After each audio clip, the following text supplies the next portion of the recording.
Channel. இன்னைக்கு நம்ம சேனல்ல என்ன வீடியோ பார்க்க போறோம்னு பார்த்தீங்கன்னா, மட்டன் சுக்கா எப்படி பண்ணுறதுன்னு தான் பார்க்க போகிறோம். ஸோ அதுக்கு தேவையான பொருட்கள் என்னென்னு பார்த்தீங்கன்னா, இஞ்சி பூண்டு விழுது, கருவேப்பிலை, கொத்தமல்லி, மஞ்சள், காஞ்ச மிளகாய், புளி,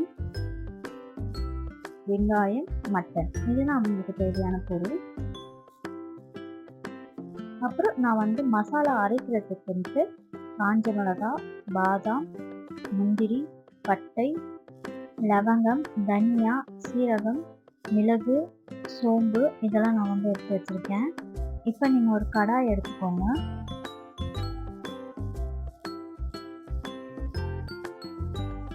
கடாய் எடுத்து உங்களுக்கு தேவையான அளவு எண்ணெய் ஊற்றிக்கோங்க. எண்ணெய் ஊற்றிட்டு இப்போ நம்ம மசாலாக்குன்னு எடுத்து வச்சிருந்த பொருள் எல்லாத்தையும் அதில் போட்டுடலாம். போட்டுட்டு ஒரு 5 மினிட்ஸ் வதக்கிக்கோங்க. அதை சிம்லேயே வச்சு பண்ணுங்க. ஹை ஸ்பீடில் வச்சிங்கன்னா அது தீஞ்சிடும். அதனால் முடிஞ்ச அளவுக்கு சிம்லேயே வச்சு ஃப்ரை பண்ணிடுங்க. எல்லாத்தையும் நல்லா மிக்ஸ் பண்ணி ஃப்ரை பண்ணிவிட்டு 5 மினிட்ஸ் கழித்து அதை ஜாரில் மாற்றிடுங்க.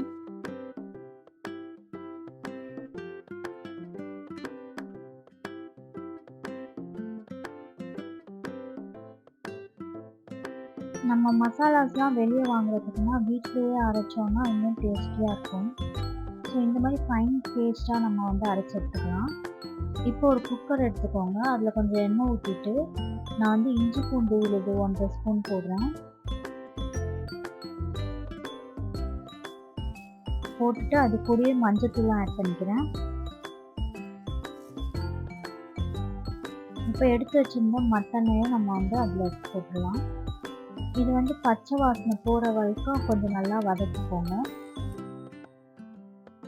இப்போ எடுத்து வச்சிருந்த மட்டனை நம்ம அதில் மிக்ஸ் பண்ணிக்கலாம். நல்லா மஞ்சத்தூளும் இஞ்சி பூண்டு பேஸ்ட்டும் அதில் நல்லா மிக்ஸ் ஆகிற அளவுக்கு கலந்து விட்டுருங்க. மட்டனில் கலந்து விட்டுட்டு தேவையான அளவு உப்பு போட்டுக்கோங்க.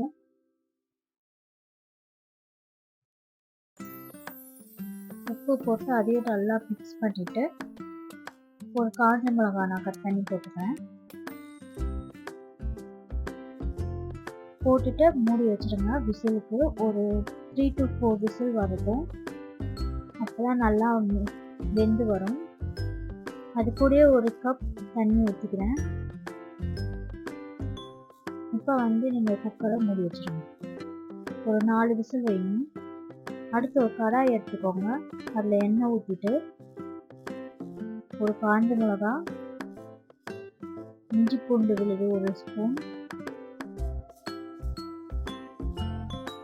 நல்லா மிக்ஸ் பண்ணிடுங்க. இதுலேயும் அந்த இஞ்சி பூண்டோட ரா ஸ்மெல் வரக்கூடாது. ஸோ நல்லா ஃப்ரை பண்ணிடுங்க. பண்ணிவிட்டு வெங்காயம் போட்டுக்கிறேன். நான் 2 வெங்காயத்தை சாப்பாக கட் பண்ணி போட்டிருக்கேன்.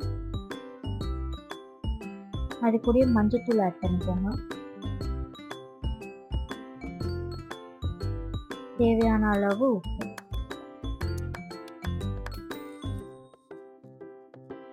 நம்ம ஆல்ரெடி மட்டன்லேயும் உப்பு போட்டிருக்கதால இதில் நீங்கள் பார்த்து கொஞ்சம் ஆட் பண்ணிக்கோங்க. இப்போ எல்லாத்தையும் நல்லா மிக்ஸ் பண்ணி விட்டுருங்க.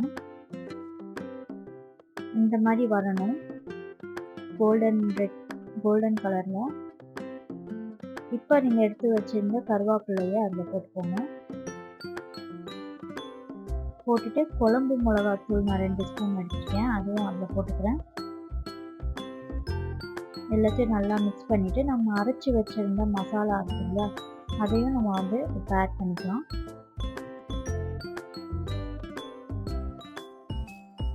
ஆட் பண்ணி நல்லா மிக்ஸ் ஆகிற அளவுக்கு கலரி விட்டுருங்க. இப்போ நம்ம மட்டன் வெந்துட்டுருக்கோம். ஸோ அதையும் நம்ம எடுத்துக்கலாம். மட்டனை இப்போ நம்ம அந்த கடாயில் போட்டுடலாம். வெங்காயத்துக்கெலாம் கூட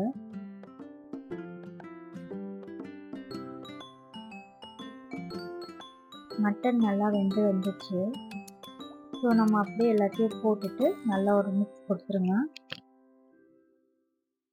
கொடுத்து ஒரு 5 மினிட்ஸ் அப்படியே விடுங்க. இந்த மாதிரி நல்லா கொதிச்சு வரணும். வந்த அப்புறமா நீங்கள் வந்து புளி தண்ணியை ஊற்றிடுங்க. அதில் புளி தண்ணியை ஊற்றிட்டு நல்லா மிக்ஸ் பண்ணிவிட்டு ஒரு 10 மினிட்ஸ் நீங்கள் அதை மூடி வச்சுருங்க.